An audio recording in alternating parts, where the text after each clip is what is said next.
All Systems Red by Martha Wells is the #1 of the Murderbot Diaries. It is a very popular novella series about Murderbot. That's its name. It is basically a security robot cyborg with power armor, and its job is to protect humans, provide security, escorts.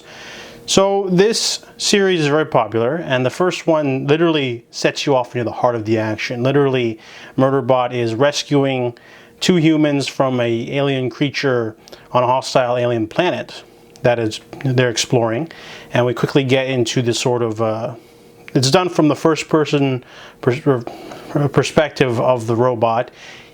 It basically hacked its own module, so it can do whatever it wants. It likes to watch media and it's very antisocial. It doesn't like to hang around humans, but it grins and bears it so it can watch TV once in a while. It really enjoys a soap opera called Sanctuary Moon.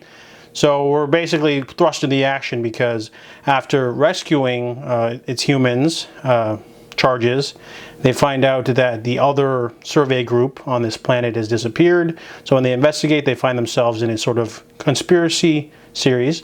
So this story is really short. It's 150 pages. It's something you can easily read in a day or audio book it for a couple of hours.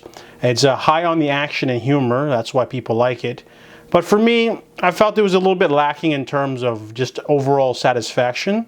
It's almost like if you were watching videos on YouTube and you come across a trailer for this awesome science fiction thing and you're like, oh, I can't wait to watch this, whatever this is, and you find out that the trailer is actually like the thing, and you're sitting there going, oh, that 1.5-minute trailer or that 3-minute short film, that was the product, and you're like sitting there going, oh, well, I enjoyed it, but I wanted more. Like the book basically doesn't go into anything. You get mostly the perspective of the Murderbot, and there's some high-paced action, cool stuff, but everything else is sort of thrust to the wayside. So if you're a person that likes the details, then you're not going to like this series because they don't explain the alien that attacks them in the very opening of the thing.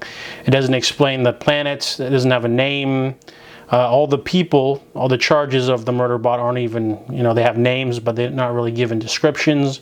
Once in a while they get a description and it's awkward because I like to mentally cast people in my mind, but then, later they're like, oh, this person's got dark skin actually, and you're like, oh, crap, and so, I mean, the book's not really too focused on any of that. It's focused on giving you a lean, mean sci-fi romp with a tinge of, social commentary about AI, but that's kind of pushed to the background. The forefront is pew, pew, pew, and, the occasional, oh, he wants to talk to me, but I don't want to because I'm antisocial and I want to watch TV.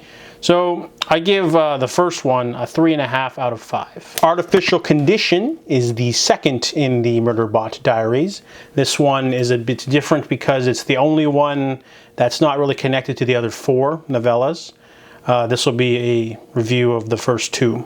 So this one takes place immediately after the events of the first one, and Murderbot is now trying to get to a mystery solving thing, and in order to do so has to pretend to not be a killer cyborg, so it has to shed its armor and do some stuff, and it meets a chatty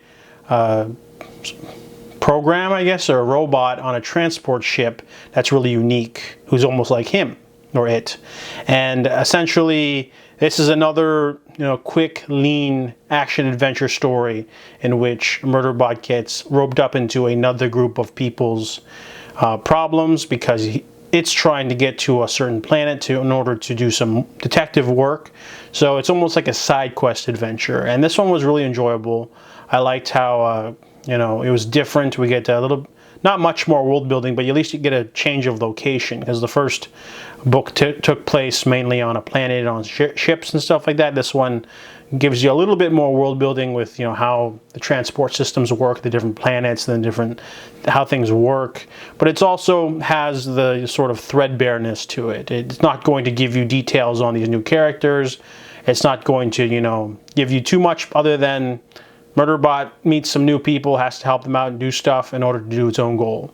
But overall, it was still enjoyable. And yeah, compared to the first one, I think I like this one a little bit better. So I give Artificial Condition a 4 out of 5.